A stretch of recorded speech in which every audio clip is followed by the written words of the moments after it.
I grew up in a tradition that didn't really do a lot, didn't have a lot of pageantry around Easter week. And so I have become a late adopter. I have come into my new tradition and I have found so much meaning from the palms of Sunday to the meal of Monday, this Tenebrae service that we do on Good Friday, and the celebration of Easter Sunday morning. I love it. But the one thing I still haven't quite been able to figure out is what to do with Silent Saturday. I hadn't, till a couple years ago, really known what to do with Holy Saturday. And then I found a Catholic thinker named Hans von Balthasar. And he has an entire thing about Holy Saturday that has changed my thinking. In fact, what he says about Holy Saturday has crept its way backwards and sort of taken over my understanding, not just of Easter week, but of so many other things in the liturgical calendar.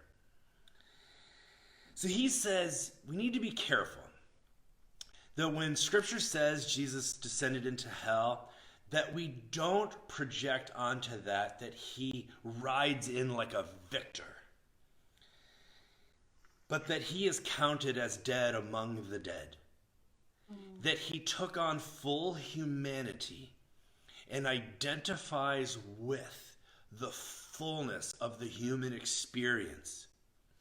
And in doing so, because he is God of very God, the author of life, in one sense, he is the most dead you can be dead.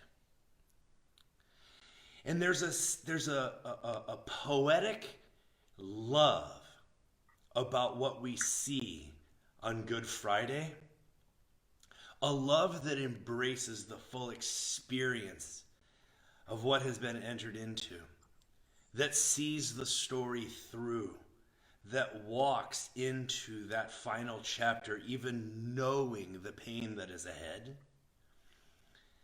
And there's supposed to be something for us in this understanding that brings us great comfort. So I wrote this for you, and I hope that you get as much meaning out of it as I do.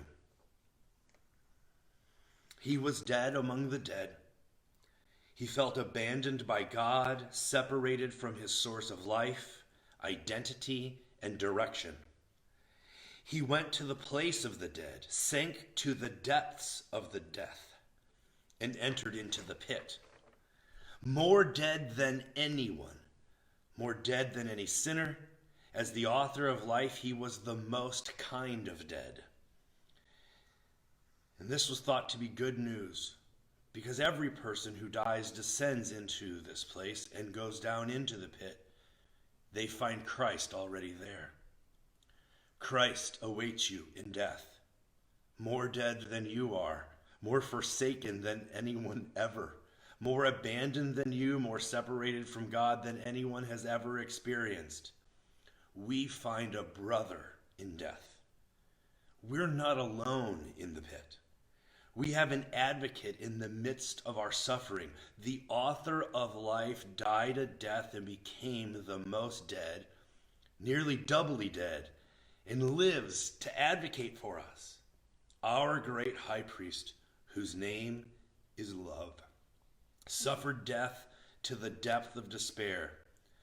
So I share this with you during this difficult time that we find ourselves in isolation and distancing, because this teaching on Holy Saturday says you will never experience greater suffering, separation, or despair than the one who is ahead of you in death.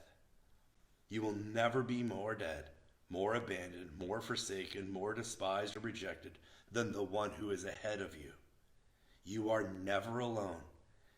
There is always one who sympathizes with what you're going through. Christ has gone ahead of you and intercedes on your behalf.